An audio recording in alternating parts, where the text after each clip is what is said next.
11. Ziurgabetasuna.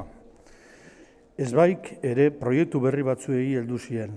Beste behin ere ideia bat izan eta aurrera eraman nahi izan zuen.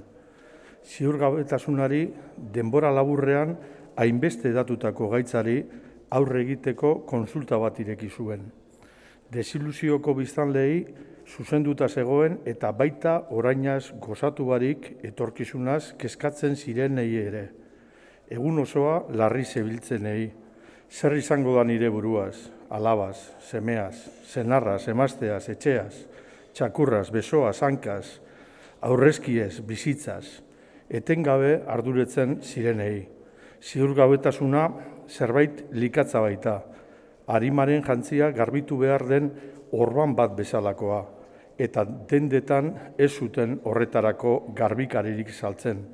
Zerbait asmatu beharra zegoen eta ezbai horretaz arduratu zen, eta saiatu zen behintzat, bere erara noski.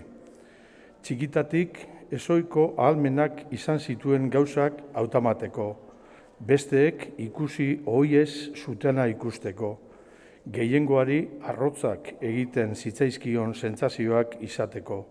Horretako zuen adiskidetasun berezi hura egunero bizitza egiten zion maitagarrirekin.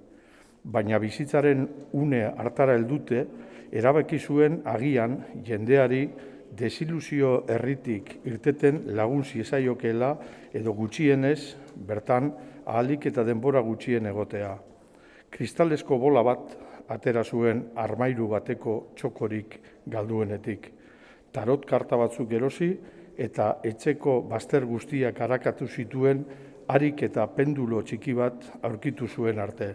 Zilarrezko kate batetik zintzilikatutako kuartzo busketa.